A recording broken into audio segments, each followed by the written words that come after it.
Welcome to AERO 2230, presentation number 11, Meteorology for Pilots. In this presentation we'll be discussing basic weather theory. The troposphere is where all of the weather occurs in our atmosphere, and it's also the layer of the atmosphere where most of our flying occurs. The troposphere consists of 78% nitrogen, 21% oxygen, and 1% other gases. The troposphere's dimensions vary according to where you're located on the globe. The average is from the surface to about 36,000 feet. But at the poles, it's from the surface up to 28,000 feet, and the equator, it can reach as high as 55,000 feet. Tropo refers to change. We have changing weather, changing temperature. Temperature as we climb in the troposphere decreases by about 2 degrees C every 1,000 feet. Water changes states in the troposphere. It can go from a solid to a liquid to a gas, and the tropopause is the top of the troposphere. That divides the troposphere from the stratosphere. So again, the standard change in temperature, or what's called the standard lapse rate in the troposphere, is about 2 degrees Celsius for every 1,000 feet of altitude. So if the temperature at sea level is 20 degrees Celsius, the temperature at 5,000 feet should be 10 degrees Celsius. So what keeps the atmosphere in place? The answer is gravity. It's greatest at sea level, and it decreases with altitude. Gravity causes pressure and density to be greater at sea level. Air density is a measure of how tightly the air molecules are packed together, and it's a function of temperature and pressure. Standard pressure is 29.92 inches of mercury, and that decreases 1 inch for every 1,000 feet of altitude. Water is only found in the troposphere. It's not found in any of the other layers of the atmosphere. The hydrologic cycle is a cycle that water passes through in the troposphere. For example, evaporation. Evaporation is liquid water plus heat equals water vapor. Condensation is water vapor minus heat equals precipitation to liquid or solid. The atmosphere is always in motion in the troposphere. There are two principal causes of weather on Earth, and the main reason for weather is heat radiation from the sun. The second reason is the motion of the Earth on its axis. That's called Coriolis effect. Heat from the sun is absorbed at different rates depending on whether you're looking at the surface of the Earth or the clouds or the atmosphere. Only 10% of the heat from the sun is scattered into space by the atmosphere. Another 25% is reflected from clouds. 15% is absorbed by the atmosphere, but 50% is actually absorbed by the surface of the Earth. So most of the radiation from the sun heats the Earth's surface, and the Earth's surface heats up and radiates that heat energy back into the troposphere. This is the main source of heating in the troposphere. It's radiation from the surface. The heat absorbed by the surface of the Earth depends upon your location on the globe. The equator gets direct rays of sun, so it heats up more than the poles. The hotter air at the equator is a lower pressure than the cold air at the poles. This unequal pressure tries to equalize, and that sets up the atmospheric pattern for weather systems. Now that sounds pretty simple, but there's a complicating factor. The Earth is spinning. Coriolis force is the force created by the Earth's rotation. The Earth's rotation has an influence on the circulation of air at the surface. So there are two major reasons for the circulation on the surface of the Earth and for weather, and that's uneven heating of the Earth by the sun and the Coriolis effect. The Coriolis effect is the reason that we have prevailing westerly winds in the northern hemisphere. The uneven heating of the Earth's surface and the Coriolis effect sets up high pressure centers and low pressure centers, and the air flows differently around a high pressure center than it does around a low pressure center. The pressure gradient around a high pressure center dictates the strength of the wind around that high pressure center. If the pressure changes rapidly, then you will have high winds around the high pressure center. And you will see these isobars, these lines around the high pressure center, very close together. In the northern hemisphere, wind circulates clockwise around a high pressure system, and the flow of air around a high pressure system is out, away from the high pressure system.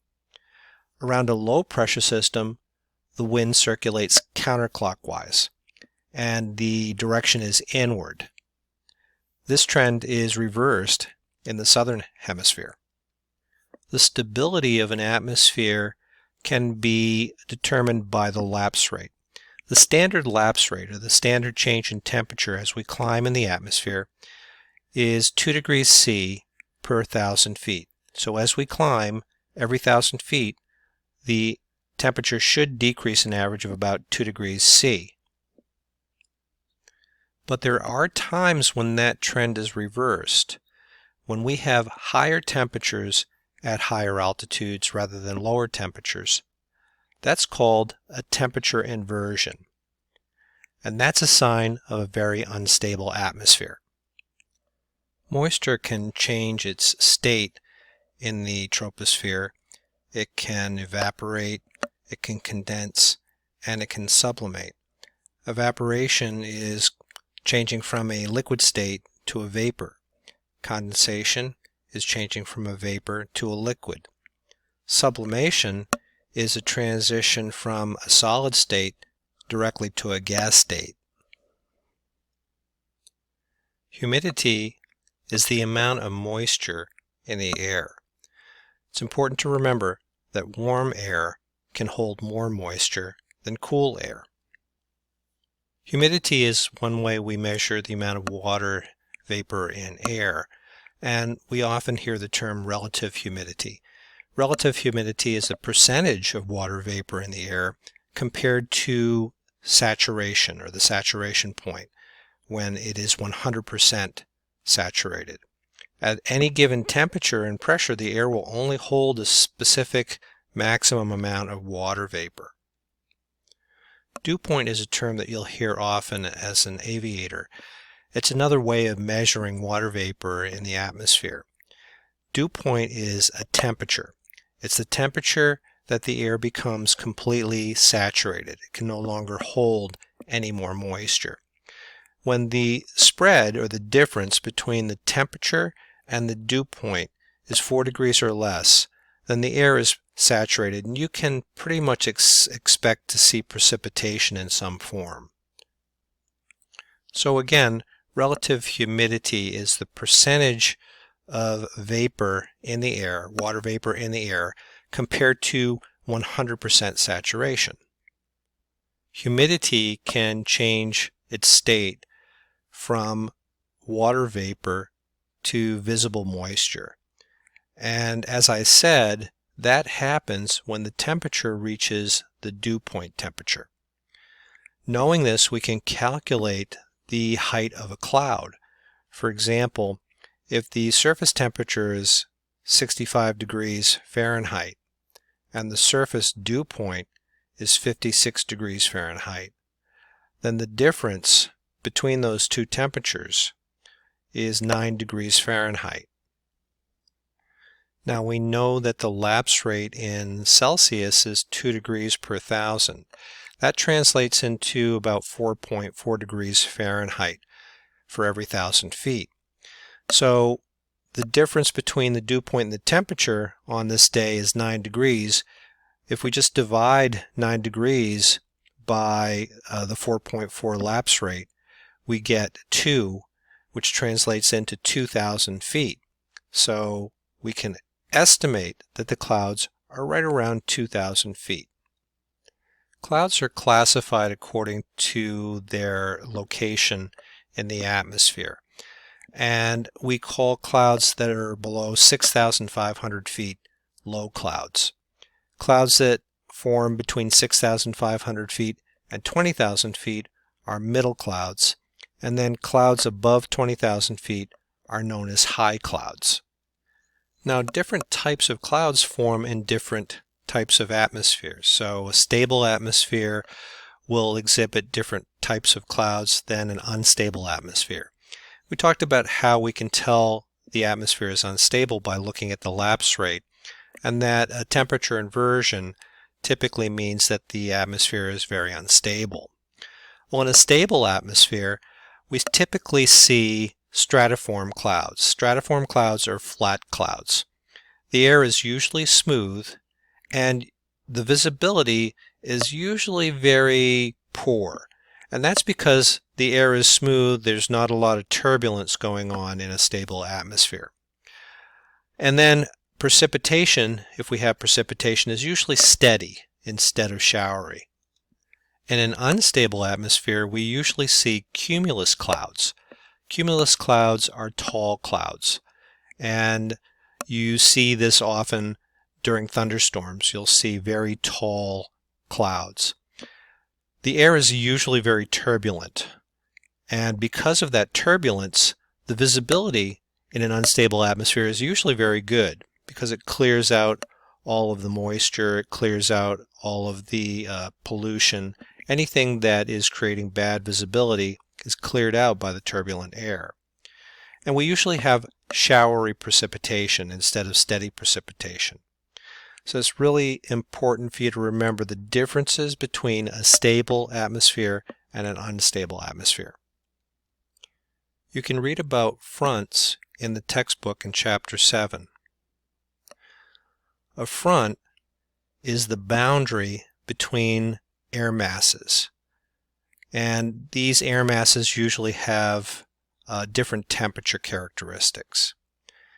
Fronts are the zones of transition between the two air masses, and the type of front depends on the direction of the flow as well as the air masses between the fronts. You can have a cold front, a warm front, a stationary front, or an occluded front. You've probably seen fronts pictured on a weather map. And if you look at this weather map, you can see this is a cold front on the left side with triangles on one side. You can think of those triangles as icicles. And then here you have a warm front with circles or half circles on one side. And you can think of those half circles as sun. In the case where you have cold and warm symbols on the same front, that is a stationary front.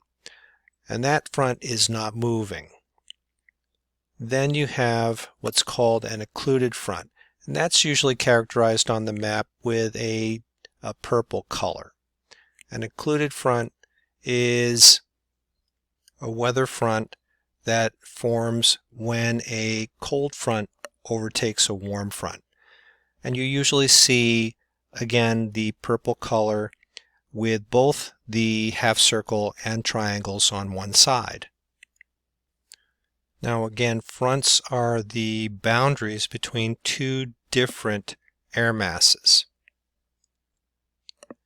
When you have a cold air mass approaching a warm air mass, and you have a cold front, as pictured on the left side of the slide, the cold air is pushing up the warm air, which leads to lifting action, and also vertically developed clouds. This can lead to thunderstorm formation in an unstable atmosphere, showery precipitation, and pretty good visibility. When you have warm air approaching a cold air mass, as on the right side of this slide, you have a warm front.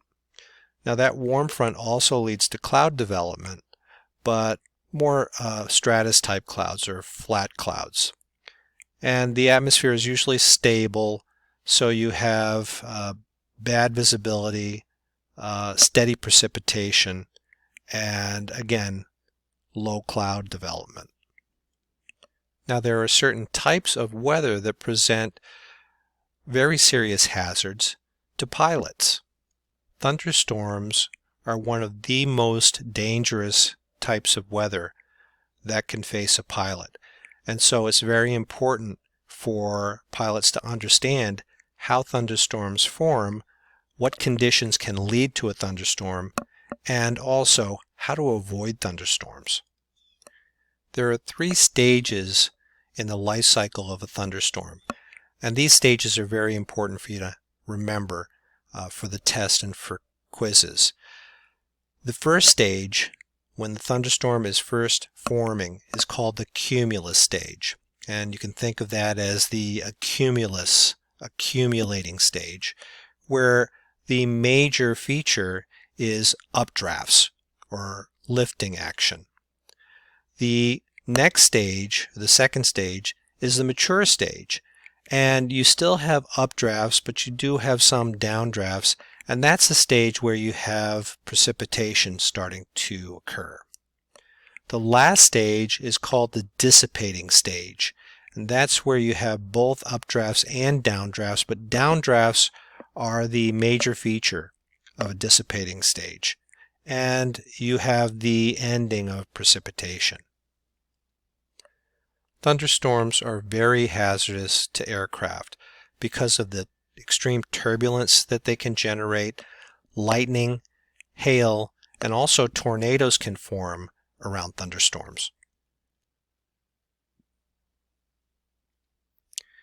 If you ever fly near a thunderstorm or inadvertently fly into a thunderstorm, you will experience different types of turbulence.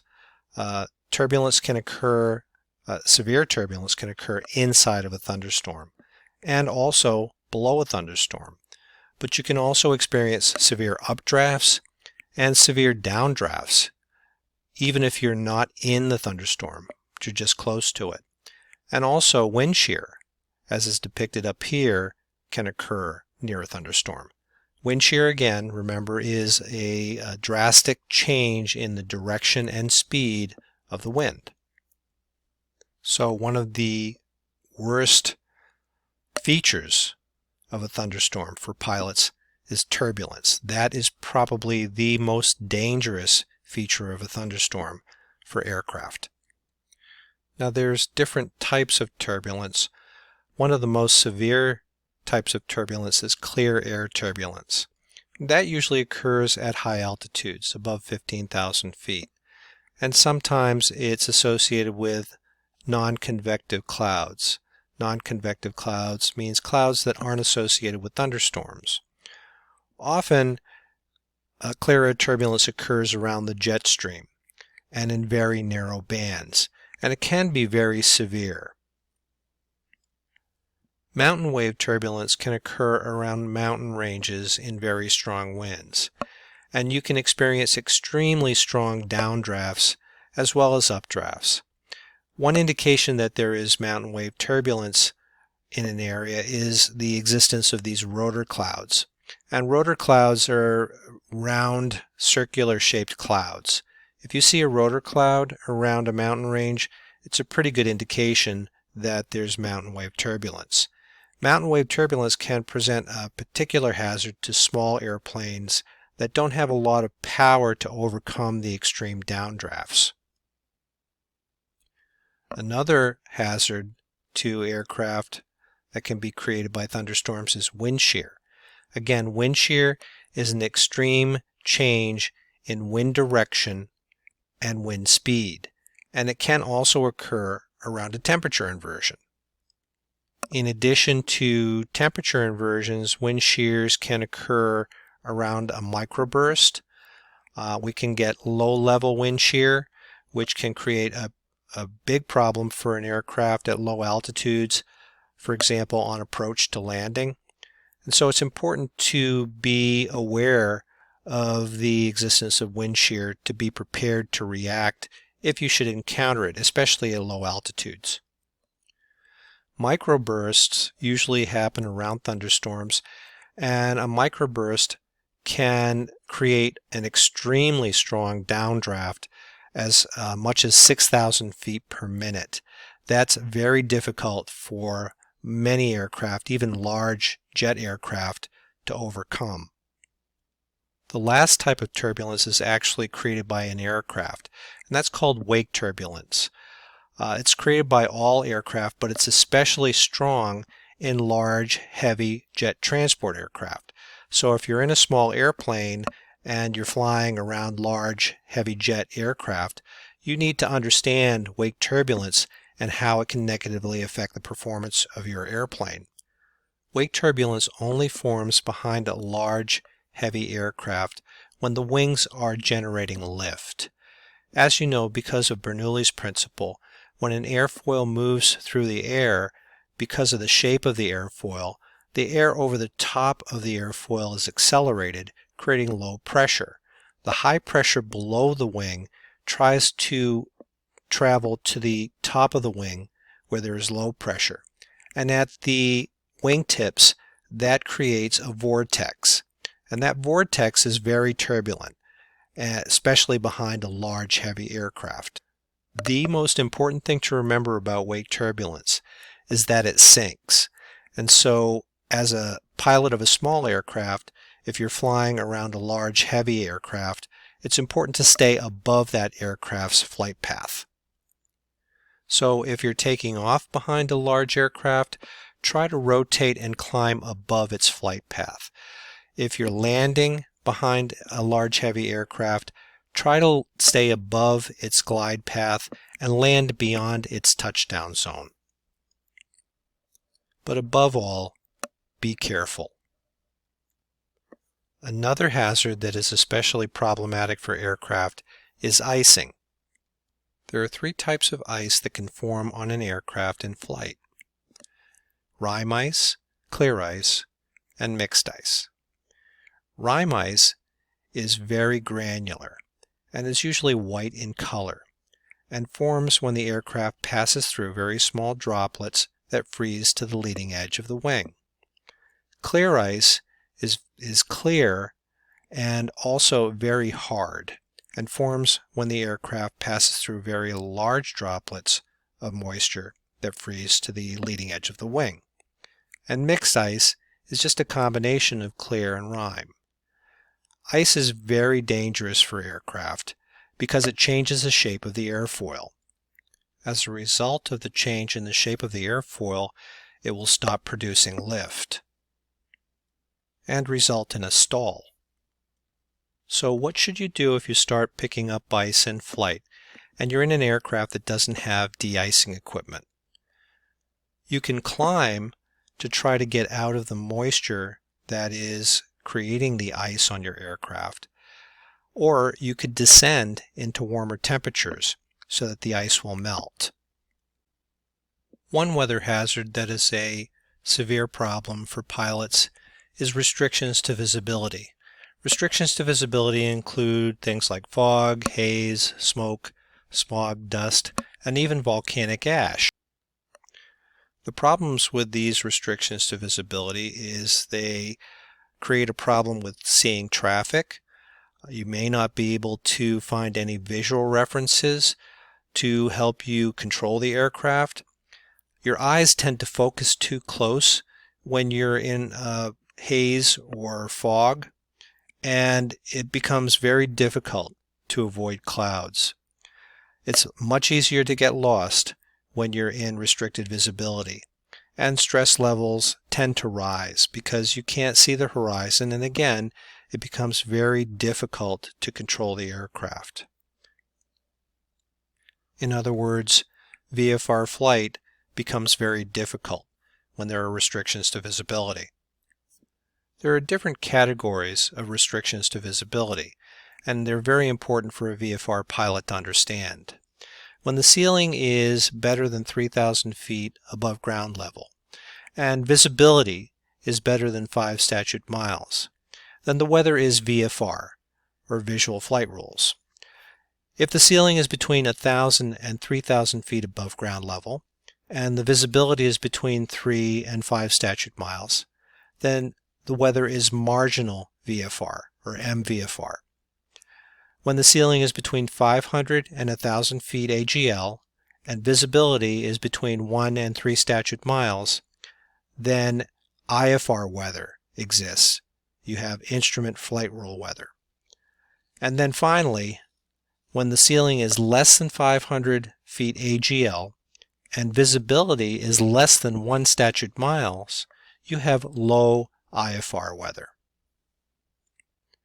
There are different definitions of visibility. Slant range visibility is the visibility that exists from the aircraft down to the ground. Tower visibility is a visibility that exists for the tower, and ground visibility exists at ground level. And then you have vertical visibility from the ground up. Fog is a special type of restriction to visibility that can present a significant problem for pilots. There are several different types of fog that are important for pilots to understand. They are ground fog, radiation fog, advection fog, upslope fog, and steam fog.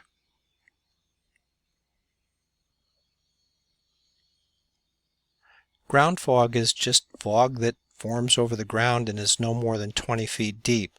There are several different types of ground fog that form for different reasons. Radiation fog usually forms over low-lying flat surfaces on clear, calm, and humid nights. What happens is the surface air above the ground cools by radiation. And because the air cools to dew point, which is the temperature at which the air becomes 100% saturated, fog forms. Advection fog usually occurs on the coast, and it occurs when warm, moist air is pushed over a cool surface, and that air cools to dew point. It requires wind, but usually when the wind gets to be greater than 15 knots, advection fog tends to dissipate. Steam fog can occur when it's cold and dry, and that cold, dry air moves over warmer water. The warm water evaporates, and the fog, as a result, rises up, and it resembles smoke. Sometimes the water droplets can freeze and fall back into the water. So this can also be an icing and also a turbulence hazard for pilots, and a restriction to visibility. Upslope fog occurs around mountain ranges when wind pushes warm, moist air up the side of a mountain. As you know, as you climb in altitude, the temperature decreases. So as that warm, moist air climbs the mountain and the temperature goes down, at the point at which the temperature reaches the dew point, fog forms, and you get upslope fog. To review, there are 4 types of ground fog that are important for pilots to understand. Advection fog forms when moist air moves over cooler surfaces. It requires a sea breeze, usually occurs on the coast. Steam fog happens over water when cold, dry air moves over warm water, and it resembles smoke rising up from the water. Radiation fog occurs around low, flat areas when you have calm, clear nights. It's often found around river valleys where cool air and moisture is abundant. And then upslope fog requires moist, stable air forced up a slope by wind, and it can form in moderate to strong winds and under cloudy skies. That's the end of the aviation weather presentation. You can find more details about aviation weather in the textbook in Chapter 6.